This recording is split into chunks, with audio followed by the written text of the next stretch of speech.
네, 안녕하십니까. 오늘은 윤석열 국민의힘 입당과 2022년 대선 전망에 대해서 얘기해 보도록 하겠습니다. 오늘 조간신문 1면에 윤석열 전 검찰총장이 7월 늦으면 8월까지는 국민의힘에 합류할 것이라는 기사가 나왔습니다. 저는 그럴 가능성이 꽤 있다고 생각합니다. 저는 지난 방송에서 윤석열 전 총장이 가을 전후 국민의힘에 입당할 것이라고 예측했습니다. 그 이유는 국민의힘의 대선 후보 선출 시기와 윤 전 총장과의 구원 해결 문제, 그리고 윤석열 전 총장의 원칙과 명예를 중시하며 현실주의자적인 성향을 고려했기 때문에 그렇게 예측한 것입니다.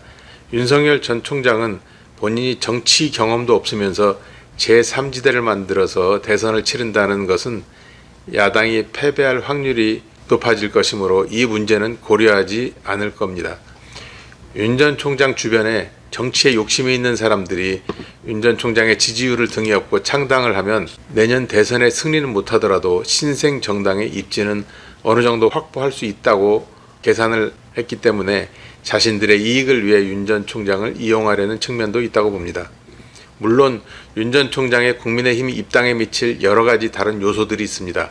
그러나 다른 것들은 비교적 사소한 문제로 2022년 정권교체라는 야권의 강한 열망 때문에 다른 요소들은 크게 영향을 미치지 못할 것입니다.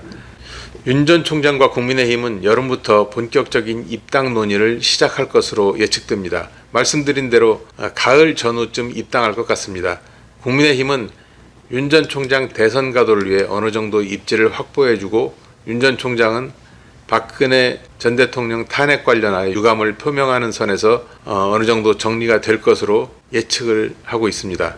저는 개인적으로 최재형 감사원장이 야권 대선 후보로 나서면 윤 전 총장에 비해 더 경쟁력이 있을 것 같습니다. 최재형 감사원장은 얼마 전 대권 도전에 대한 언론의 질문에 대하여 긍정도 부정도 아닌 애매한 답변을 했습니다. 현재 공직에 있는 분이 이런 답변을 한 것은 정치 활동에 대한 마음이 있다는 것을 에둘러 표현한 겁니다.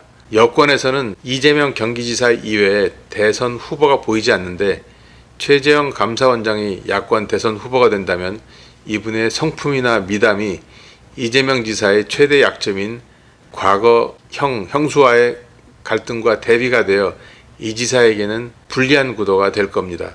어떤 분들은 이미 이재명 경기지사가 선거 과정에서 이 문제에 대한 심판을 받았기 때문에 끝났다라고 하지만 대선 선거운동 과정에서 이재명 전 경기지사가 형수에 대한 욕설 녹음 파일 같은 것이 다시 소환이 되면 경기지사 선거 때보다 그 파장이 훨씬 더 클 겁니다.